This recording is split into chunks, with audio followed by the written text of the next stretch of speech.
and welcome along to the chat between myself, Ian Smith, and Mike Hesson. We'll catch up on this week's events and world cricket, I suppose. Not a lot going on. Of course, the CPL, we'll get onto it very shortly.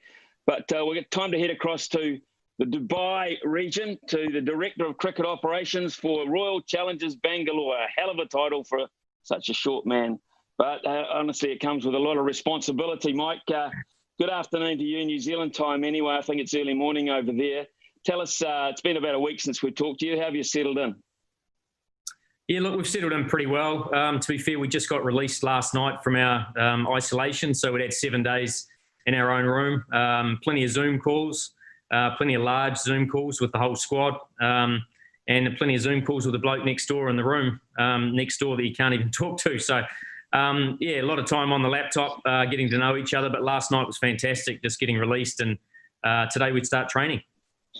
And I understand you really do have to like your room. Yeah, you do. I think when I checked in and you hand over your credit card, they said, yeah, you're staying for 82 nights, sir. So, yeah, it's a reasonably long stay. So 82 nights. Okay, right. You're really going to have to love that room, mate. To be fair, what have you been able to achieve, under lock and key? What have you been able to do? We sort of set the tone a little bit around some of the expectations for training. Obviously, plan the next 3 weeks out as a group in terms of what we want to do, and see Simon Caddick's our head coach, is a big part of that. So, yeah, look, we just, as I said, a lot of small Zoom calls where we talk, as a coaching group or as a support staff, and make sure we're under control. Also, meetings with the captain, make sure we're all aligned. So, just meetings after meetings, really, Smithy. Team leaders, who are your key players that are your team leaders? Because I know, when you've been coaching sides, your leadership group is all important to you. So who have you established there? Yeah, look, we've got quite a few. Yeah, I guess the mix is obviously trying to get overseas and Indian players, so you can get that sphere of influence through the whole group. So obviously we've got Aaron Finch and Virat Kohli, who are obviously two international leaders, which are really important. A.B. de Villiers, Yuzvendra Chahal is obviously a really useful leg spinner and knows the group well. We've got Chris Morris in the group as well, and a couple of young guys. Guy Dev Padikar, who hasn't even played yet, but really strong, domestic player. So look, we've got quite a few different groups, but those are sort of some of the key players that will be leaders in the group. Under quarantine as such, I mean, you've got to stay basically, I guess, inside your room. The players have not been able to do any physical work, any gym work or anything of that. Have you been able to organise that for them? Yeah, we have. Like, they've all got a balcony. So on the balcony, we've got, stretchy bands and all sorts of things. They've all got programs. And a lot of them, to be fair, have been doing programs in their room for 4 to 5 months, especially those that are stuck in their rooms in India, like in apartment blocks, and they can't move. So a lot of them are used to it. As I said, they turned up last night. They all looked in pretty good shape, but we certainly won't be going 100 miles an hour at the first training. What will you do today? We've got sort of small group training, so we'll just get half them out. We'll have some nets, and sort of the first week's about volume, just trying to get them used to playing cricket again.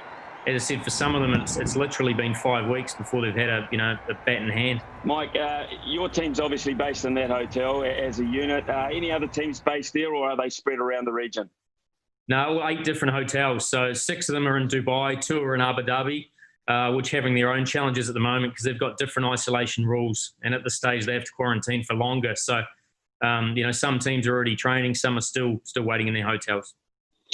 Okay, well, hopefully, I know different time zones, as you say. I just wonder whether you've been able to watch and catch up with the latest in the Caribbean League that's going on at the moment, the CPL, of course, 16 matches into the competition. And Brendan's side, Trinbago Knight Riders, 5 from 5, perfect result. Yeah, look, they've got a very strong side. I mean, a huge amount of international experience, and they've done really well over the years. They're pretty power-packed. Kieran Pollard's captaining them. As I said, they're 5 from 5, but they're a pretty well-balanced side. So I think, even talking with Brendan, if you put it in horse terms, they're certainly odds-on favourites. He's got, as you say, a very strong side. For the 2 New Zealand boys he's got featuring for him, Colin Munro and Tim Seifert. You mentioned just a little earlier, to me off air about his fantastic run out of Ross Taylor. He's always been an impact player, and it's good to see Colin Munro featuring again for him as well, averaging 33 with his 130 runs from 5 matches. So they're the best of the New Zealand performance, really. So it hasn't been spectacular from the Kiwi group. Look, it hasn't, especially from a batting point of view. I think Munro certainly, he's carried on where he's left off before. He's been exceptional in the Caribbean League. Scott Kugelein's done well from a bowling point of view. He's got I think he had 7 or 8 wickets, and he was, the Zooks are probably overperforming. I think as a side, they're sitting second on the table, and he's doing pretty nicely there. Mitch Satner's done well with the ball as well. I think he got 4 for 10 the other day and a useful 20. But he's in a side where they've got 5 spinners. You got Rashid Khan, you've got, you got 2 other leg spinners, you've got another left armour. So he's struggling to get a bowl sometimes, but when he does, he's doing exceptionally well. So, but you're right, from a runs point of view, obviously pretty barren. Particularly, I look at Ross Taylor, 6 matches, and he's a key player for them. He's only amassed 113 runs. One of those scores was 33, so not so flash for him. Corey Anderson just hasn't hardly fired a shot with the bat in particular, Mike. No, he had a very tough first week, and then he came out and got 30 off 18 the other day, which sort of was pretty important for him. I think he might have been sitting on whether he was going to play the next game, but that was an important innings for him and his team. So they slid him down from 3 to 5, which is certainly a far more familiar slot for Corey, rather than having to go out and bat in the power play. And we talked about it in our first chat about this competition, about the fact that they're only playing on 2 venues, really, which is, in terms of wear and tear and pretty warm weather, is always, I think, going to be a factor. Are we seeing that yet? Are we seeing those? I mean, I look at the top wicket takers, Rahman and Tahir. They're the leading 2 wicket takers, along with Scott Kugelheim, who has 11 for the Zooks. But are we looking at the spinners coming into play now already? Well, I think you are, and I think you're also getting batsmen who block slog. And I think I'm put that in a nice term, but basically the guys like Evan Lewis, who had a lot of sixes, guys that take on the boundary rope, because a lot of balls will go past the outside edge, they'll stay low. You'll look foolish at times, but when you get a ball that's given a bit of air, you've got to take toll, and that's where those types of players certainly benefit. And Colin Munro, with all due respect, he's a boundary hitter, and he certainly benefits from, doesn't mind the odd dot, but he plays some big shots, and that's why I think that these surfaces suit him.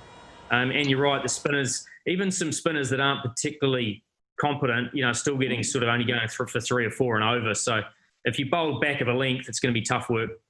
If you look down the squads, without giving the exact number, are there a fair amount of players going from there to the IPL? In other words, they'll be match fit hitting your competition? Yeah, I understand there's 19 or 20, so there's a few. And I think they will be better off. I mean, regardless of the competition, over here in UAE, a lot of the grounds will be 160, 150 as well, rather than potentially in India where you're getting 180 to 200. So they will be getting equipped to the fact of the slower surfaces. They will obviously turn up match fit. They will once again will have to quarantine, though, again, when they arrive, so they'll have to go through that. So there's a whole heap of different factors. Okay, let's. Last week we talked about a player who his career came to an end, and it shocked the world of Indian cricket in terms of MS Dhoni and what a player he had been, the great finisher. But today I want to feature predominantly on a bloke who had a marvellous milestone during the week and is still carrying on playing, and that, of course, is James Anderson. 600 test wickets, 156 test matches. So first of all, let's look at longevity of a fast bowler accumulating that many games and that much success. That is an incredible achievement for me. Oh, look, it certainly is. And also when you look at his stats post 30, so, he's actually got more wickets since he's turned the age of 30. So obviously he understands his game. He's particularly well planned around his physical traits in terms of how he prepares for games.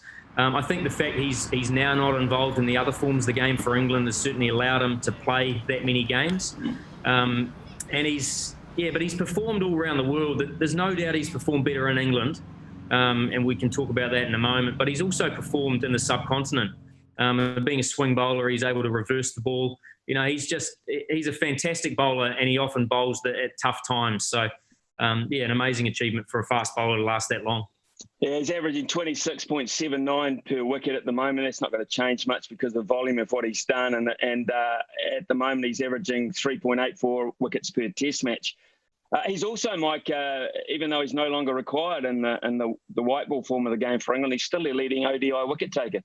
Well, it just shows how much cricket he has played over the years, and a lot of that happened, leading up to the 2015 World Cup. I don't think he's played since then. So, played a huge amount of cricket. I mean, he swung the white ball. So anyone that swings it obviously gives himself a good chance, and obviously Tim Southey's done that for us.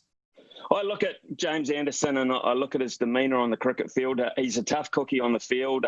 Some would say he gets grumpy. He's a fighter to the end. He looks like he absolutely detests losing, which you've got to have on your side, I think. But I also look at a guy who knows how long he's been playing, how long he wants to play, and he's got his action to a point now where he's a very bright bowler. He's a very smart bowler. He doesn't bowl fast if it's not a fast pitch. But he's very clever, and he reminds me, dare I say it, of Sir Richard. When time was starting to run out, he was still a very clever bowler. Yeah, without doubt. As you said, able to adapt to all conditions around the world. And he's able to swing the ball both ways from the same action, which is an incredible attribute to have. He's got an amazing control of his wrist. He has had a number of injuries over the years, and he's had to modify that action. You're spot on, just like Sir Richard Hadlee had to. His run-up is definitely shorter than it was at the start. So he's certainly adjusted with his body and adapted his technique. And his technique now is so sound that, he can back up. And you would think a guy of that age to be able to back up day in, day out in Test cricket would be difficult, but he's an absolute pro at it. Look, I wouldn't. It'll take me a long time to work out how many fast bowlers he's played with during those 156 tests within England, but I know 143 of those test matches he's been involved with another fellow by the name of Stuart Broad, who has amassed 514 wickets in 143 games, which, I mean, it's just that in itself is an amazing record. Anderson, by the way, folks, the leading wicket taker in terms of quick bowlers by far. He's got that covered by some margin. So that is also amazing. The three ahead of him, of course, are Murali, Shane Warne and Kumble, who have got all spinners, of course. So he owns that, and he's going to own that for a long, long time, maybe forever. So between them, 1,114 wickets. Tell us a wee bit about Broad and Anderson as a combination. Yeah, they're different, which is, I guess, great because they're clearly going to have to bowl at different ends. So the fact one swings the ball away predominantly, Stuart Broad more angles it in. He's more a seam bowler, whereas James Anderson's clearly a swing bowler. As I said, they've both got attributes to take it one way, but predominantly they go in opposite directions, which obviously suits as a combination. As you said, Stuart Broad's generally a little bit quicker, bowls back of a length, bowls more bounces, whereas Anderson, they can both bowl long spells. So if conditions suit, they can keep coming at you. And certainly from a Black Caps point of view, I remember 2 tests at Lords where, we got ahead of the game and therefore then they actually bowled in tandem and bowled England to victory. So we've certainly seen them at their best as well. And no doubt with the Duke's ball, they're incredibly potent. I'm just going to bring up Sir Richard Hadlee again now. And he had a number of fast bowling partners over the years. There's no doubt about that. Ewan Chatfield, of course, vastly different type bowler, but ever reliable. He used to help Hadlee by keeping it tight. So Hadlee could strike, Chatfield would bowl maidens. And for that reason, no side ever really got away on you. So you could always have those attacking fields, which is a wonderful thing. Richard Hadlee, 431 wickets in just 86 test matches, Mike. So we go back to Anderson, 600 in 156 test matches. Now, if Richard Hadlee had have struck and been able to play and stay fit enough and the opportunity to play 156 tests, he would have taken, at that rate, 781 test wickets, which blows Anderson out of the water by 186 wickets or 181 wickets. I think, we're always prepared to talk glowingly about our greatest. And I think when a lot of other people around the world look at his stats, I think they acknowledge that as well. If only he'd have been able to play more, what he might have been able to achieve in terms of numbers. Well, you talk to a lot of the great players or the great people involved in the game when they're asked to pick their best World 11, over potentially 2, 3, 4 decades. And many of them have Sir Richard Hadlee in their team.